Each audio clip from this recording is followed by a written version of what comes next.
You are all protocol observed. I'm saying as a solution. But don't put up runs in my mouth. It's a thing, Papa. That is our course. In the Afunda, if I am education, not educated. Hallelujah. Glory to Jesus. We don't put us to do it. See the silver so she's local. Amen. Is local. Luke chapter number 23, the verse is 34. The law or the pattern for the lectures. Thank you, Jesus.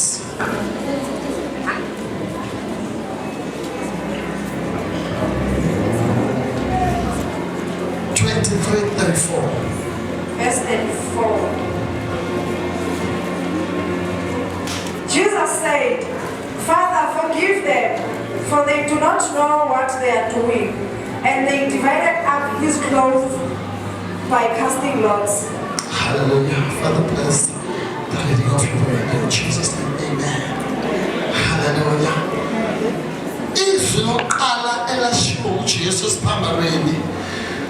You must remember that when you go to bekungenzeki ukuthi babulale umuntu noma bafaka umuntu emnqamlezweni angenzanga lutho. Amen. Bebabethela igebengu, bebabethela abantu abangekho right, abantu abangahambanga kahle, abantu abenza ububi obu-over ububi. Yibo bebedeserve i-penalty, i-death penalty. uJesu ubengenzanga lutho bangcwele. uJesu ubengcwele. Hallelujah. Ngoba lethi zikaNkulunkulu masibe ngcwele ngoba naye ungcwele. uJesu wayengcwele. Remember, uJesu was 100% man and 100% God. Ngamanye amagama, he was pure. But last he told uJesu ethathe from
Incwadi kaLuka 23 uverse 42 no 43. Bingelela umama nobaba, bingelela abangcwele, bingelela abafundisi. Kamene lihlele Nkosi yethu Jesu. Mama Silinda, ngiyakholwa ngisindisiwe. Ngingumntana kaNkulunkulu. Hallelujah. Luka 23 verse 42 and 43. Verse 42. Then he said, Jesus, remember when you come into your kingdom. Jesus answered him, truly I tell you, today you will be with me in paradise. uJesu unika iassurance kuyiselelezi. Hallelujah.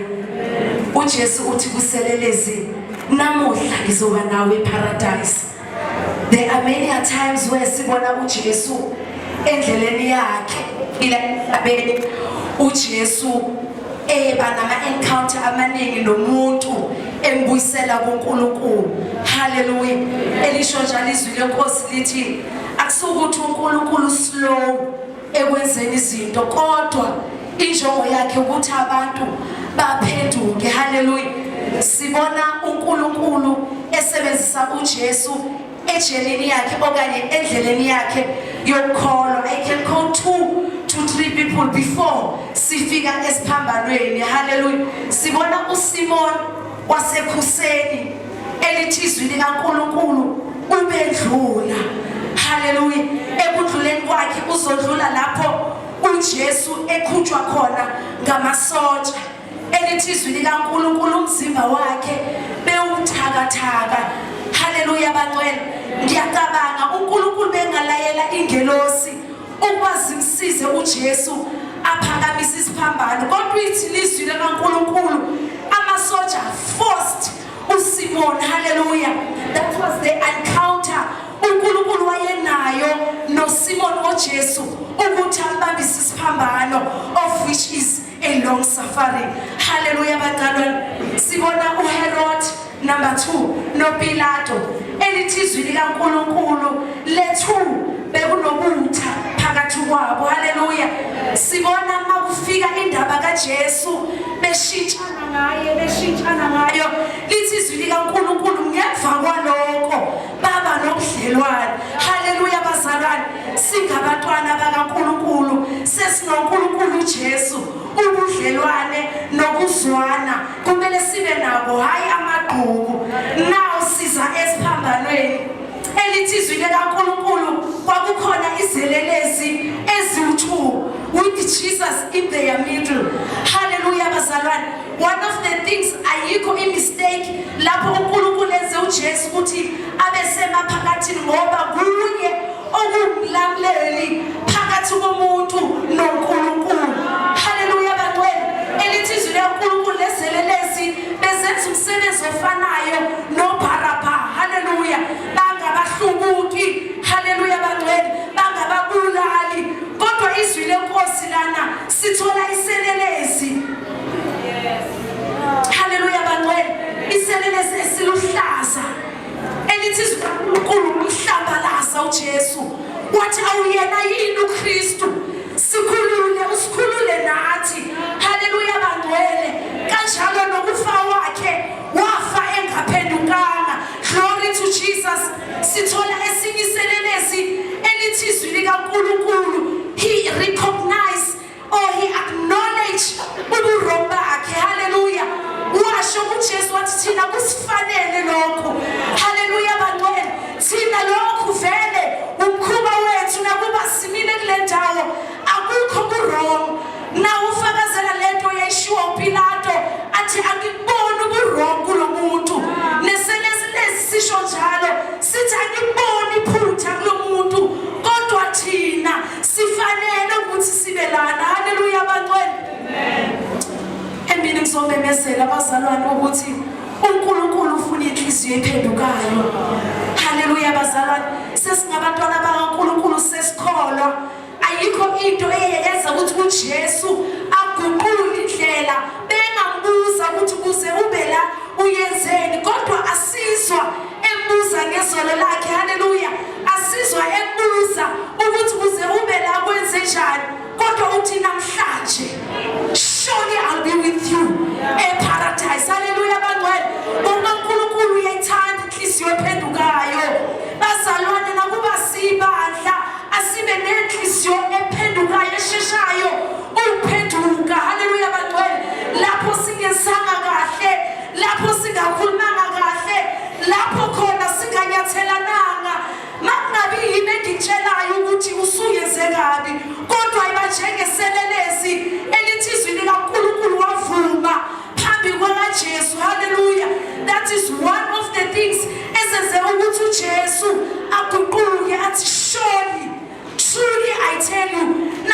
ngizoba nawe paradise. Uthi uPastoral Paul ku 2 Corinthians chapter 12 verse 2 uthi ngiyayazi indoda kuKristu. Hallelujah, esemzimbeni engekho nasemzimbeni. Hallelujah bazalwane, who was caught up 40 years. Hallelujah, wamukiswa ezulwini lesithathu. Hallelujah, uPastoral Paul nayibona iparadise ubona njengezulu lesithathu. Iparadise bazalwane kulapho uNkulunkulu ahlala khona nomuntu. Iparadise kulapho ipresence kaNkulunkulu ikhona khona. Hallelujah, iparadise bazalwane, it is the God territory, indawo kaNkulunkulu. But only those who have a repentant heart, they will be caught up kanye noJesu mayebuya. Hallelujah bazalwane, ngoba silindelwe ekhaya. Iyabuya inkosi yethu emini. Ngizothi kubantu asibeni njengeselelesi esa acknowledge ama mistakes wazo. Iselelesi sabona ububi balo. Then yathi kuJesu uzukhumbule uma ufike embusweni wakho. Uyotholakala umsindiso. iJesu wathi ngempela ngizoba nawe paradise. Amen.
ngilandela amagabu ke bazalwane kodwa mina ngizoba mfishane nje ngenxa yesikhathi esinikezwe sona. Sizovula lapha ya ku John 19 ku 26 and 27.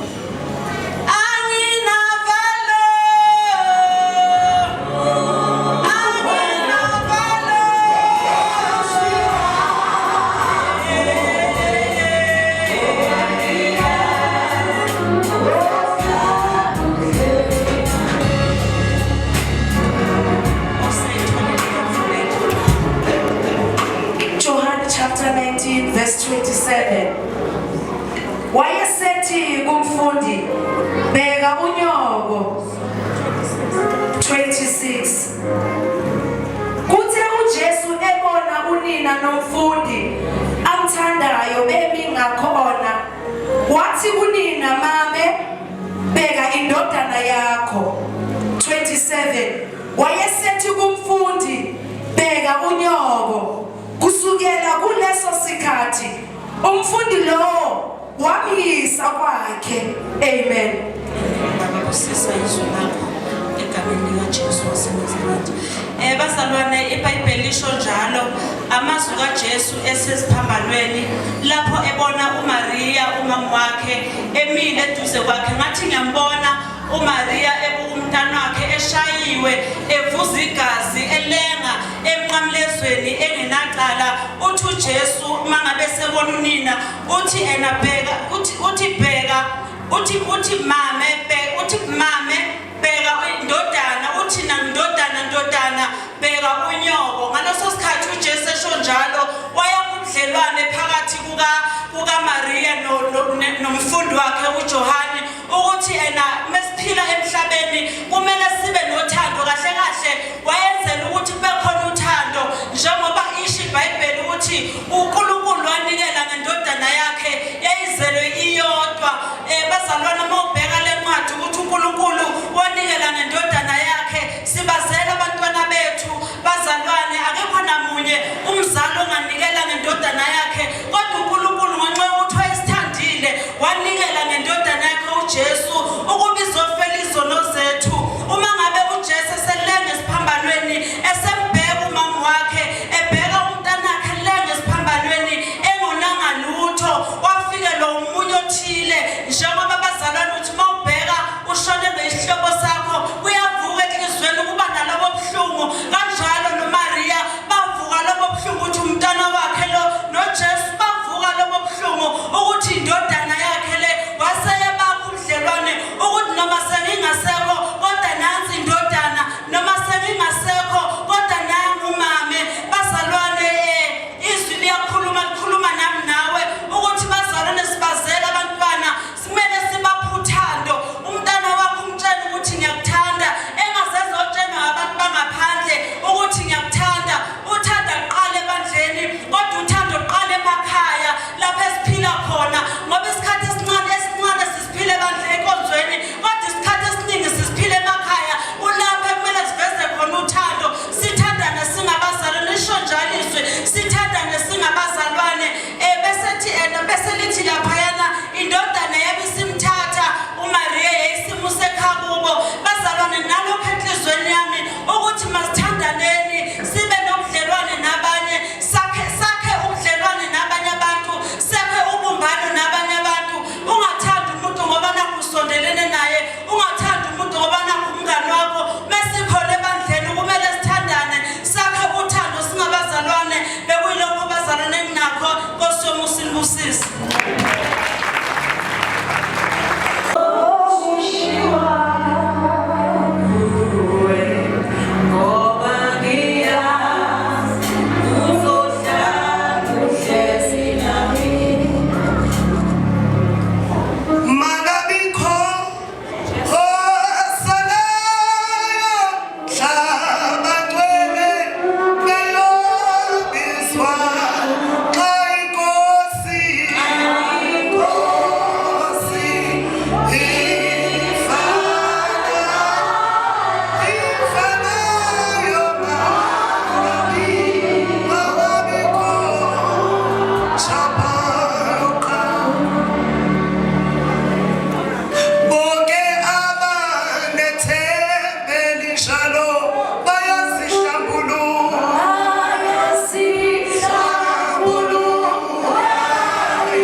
Kristu egameni lenkosi uJesu. Amen. Mabhungane bazalwane, ngumntwana kaNkulunkulu, ngiyakholwa inkosi uJesu. Haleluya. Ngiyambonga uNkulunkulu owayithanda impilo yami bazalwane. Ngizocela Ngicela bangcwele sivule kuMateyu chapter 27 verse 46. Bengicela abazalwane ophethe iBhayibheli lesizulu angifundele.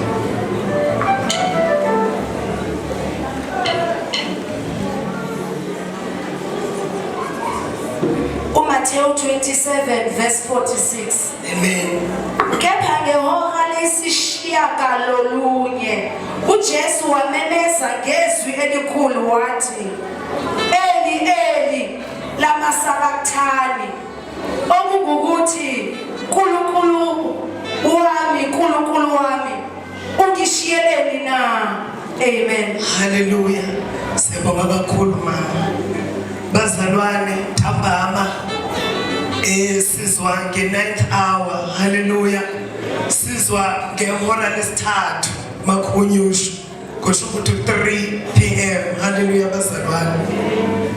Lapho uJesu wayefike kwi-peak noma wayesefike kuvuthondaba kwi-climax lephezulu bazalwane kwendaba yokubethelelwa kwakhe. Hallelujah. Simuzwa ebubula ekhala ngezwi elikhulu. Moqaleqaleni uJesu ngesikhathi ehamba ijeni yakhe yasiphambanweni asimuzwe ekhala. Hallelujah. Azathi fu. Glory to Jesus. Bemhlephula bemqagelisa ukuthi iqagela ubani ukuhlaba ngempama, iqagela ubani ukuhluthula intshebe kazasho lutho. Hallelujah. Kodwa sizozwa esesiphambanweni bazalwane. Hallelujah. Iyammangalisa le ndaba ukuthi nangenkathi eshayela isipikili azange azamemeza ikhala. Uqala ukumemeza ngesikhathi sokuhlukana kwakhe noNkulunkulu. Lithi sinekozwa imani napha napha. Hayi ukuthi wayimani napha napha igazi. Hallelujah. Kodwa into evezwa labazalwane ukuthi wayimani napha napha izono zezwe. Zona lezi Jesu wayezela ukuthi bazalwane azosifela. Hallelujah. Wayemashini izono zethu emumbi engabukeki. Glory to Jesus. Spiritually wayezukuhlukana noNkulunkulu. uJesu yakwazi ukuhlala noNkulunkulu, uyakwazi ukubonisana noNkulunkulu ngokube kuNkulunkulu. Ayibonke inkosi bazalwane engulizwi waphakade. Kufika isikhathi la esuku ukuba ulizwi. Glory to Jesus. Kodwa abe ngumnikelo ngezono zami nawe. Hallelujah. Kufika la kusele ubukhosi. Glory to Jesus. Eshingubo yobukhosi wagqoka yobufakazi, kwadlula ebufakazini waba yimvu yomhlathelo. Hallelujah. Ngenxa yezono zethu bazalwane. Ngiyembuke ke bangcwele ukuthi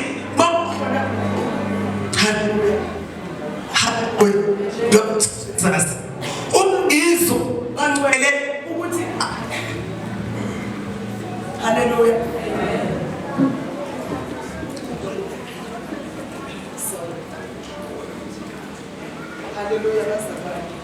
Glory to Jesus.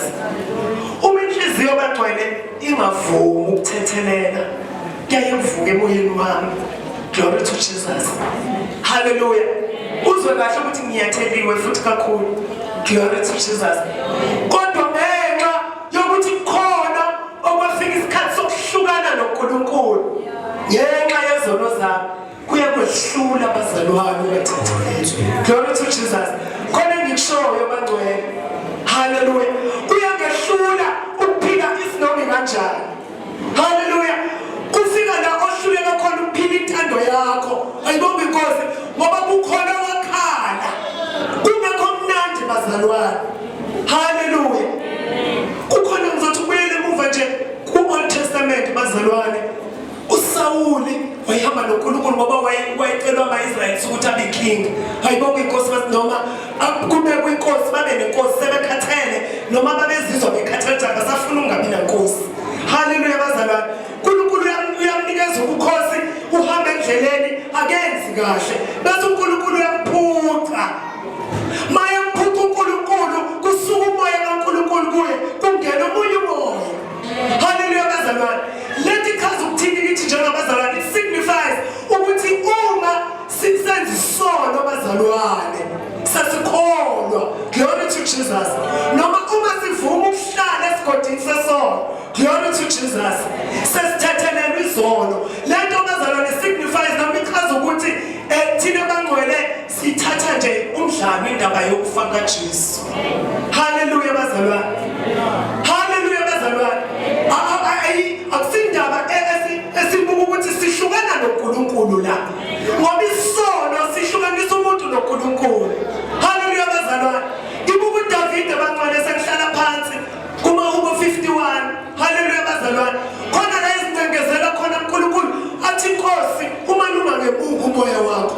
Ngoba uyaqonda uDavid ukuthi akuhambeni umoya kaNkulunkulu ungekho kumuntu. Noma engekho umoya kaNkulunkulu kumzalwane. Glory to Jesus.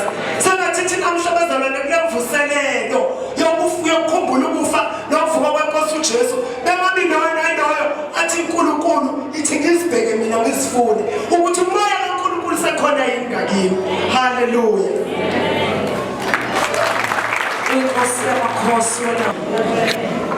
uJesu bazalwane ngesikhathi ethomile omunye akazibuza ukoma kuningi uJesu omunye angakusho ukuthi wayekomele kodwa la bazalwane sithola uJesu umethi ngomile kuningi bazalwane uJesu ayise experienceile ekhona ecrossini amen and wabheka impilo yami wabheka impilo yakho amen ukuthi ezokwazi ukuthi sizakale ukoma kaJesu bazalwane wayomela umphefumulo wami nomphefumulo wakho ukuze nawe uzokwazi ukuthi ube mdibi munye kunye naye efeni kwakhe uJesu wayefuna inhliziyo yakho ukuze ezokwazi ukuthi abone ukubaluleka kokufa kwakhe esiphambanweni efela wena nami ukoma kaJesu bazalwane wayofuna imphefumulo yethu amen yingakho esho amagama athi konke kufezile amen bazalwane athi konke usekwenzile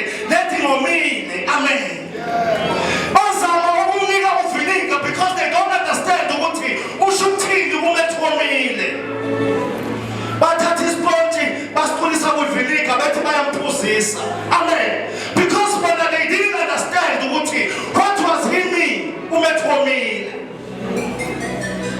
namhlanje emini uJesu ufuna mina nawe ukuthi size kuye ufuna inhliziyo yami neyakho amen ngoba enhlizweni kulapho izinto ziphela khona kulapho izinto zibuya khona enhlizweni uJesu uyazi ukuthi inhliziyo imbi phezu kwazo zonke izinto ingakho efuna inhliziyo yami neyakho ingakho eyomele ngasemini namhlanje amen bazalwane uzobona uJesu ngelilanga lithi izwe Nkosi wafika emfuleni Mumbe eSamaria wathola owesifazane ukhuluma namagama ucela amanzi uthi amphuzise owesifazane ujikisa inkulumo nje uthi hayi amaSamariyana baJuda akuhlelwana nje ngizokwenza kanjani lokho uthi uJesu kuba bewazi ukuthi lo uzomphuzisa wathi wamphuzisa ngeke wome naphakade manje nendoda bazalwane usuyabona ukuthi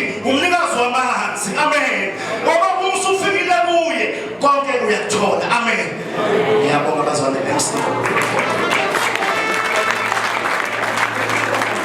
wambahamo kwamba zwavhuḓi wamba nge vhona zwo fanela wamba nge vhona tshikhala nga dzina ḽa Yesu Kristo wa Nazareta vhuyalikhuwa na ngano masiani ri livhuwa wamba havo ipfi ḽaone kha ḽi dzhene ḽi dzule Jehova ri lielelwe masiari na vhusiku u bva kha ḓuvha ḽa ṋamusi ri yo tshimbila zwavhuḓi ri tshi ita zwavhuḓi phanḓa tshifhaṱuwo tsha vhone u ya nga u sa fheliho amen Mthulisi Apostle Apostolic sibandla lonke Thulisa ngegama leNkosi hallelujah it is finished hallelujah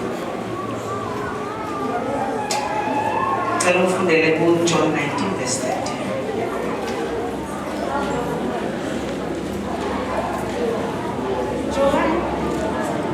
John 19 verse 30 Wathi ukuba uJesu emukele uvinika wathi ufeziwe wagebisa ikhanda wafa amen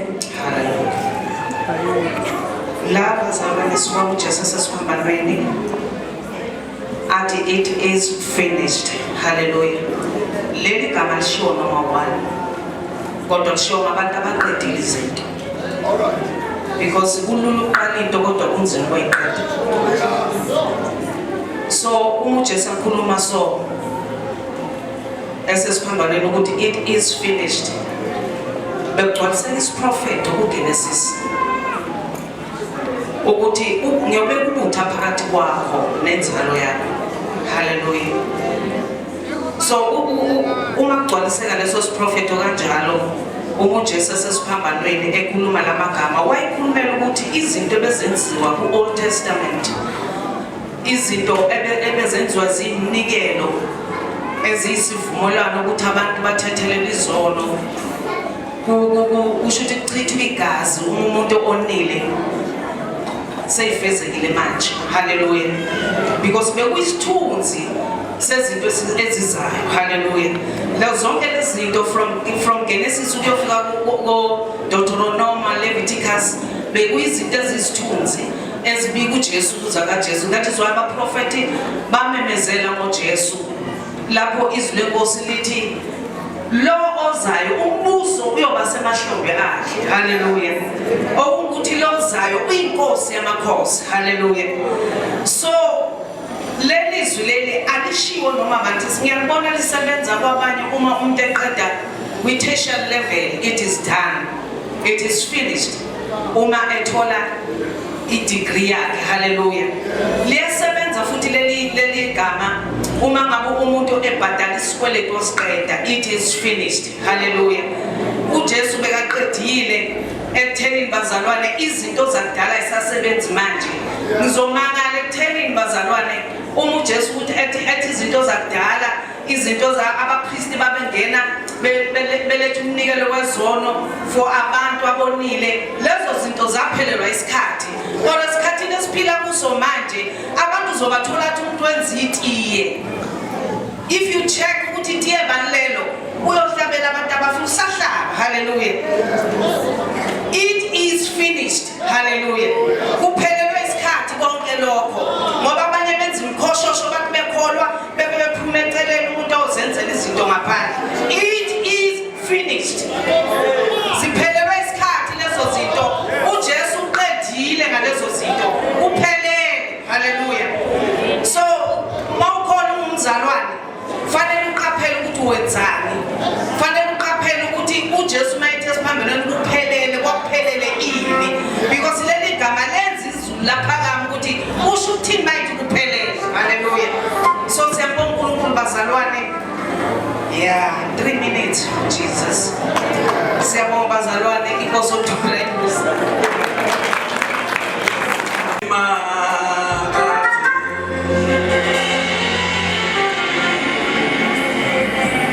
Hallelujah. Sibingelele Baba, sibingelele Baba egameni lenkosi yethu uJesu. Hallelujah. Sibingelele kwingcebo zenkosi zonke, sibingelele ibandla lonke abadumisi ngelihle igama lenkosi yethu uJesu. Hallelujah. Ngizokwenza izwi lokugcina. Hallelujah. Ngicela sifune uLuke chapter 23 verse 46.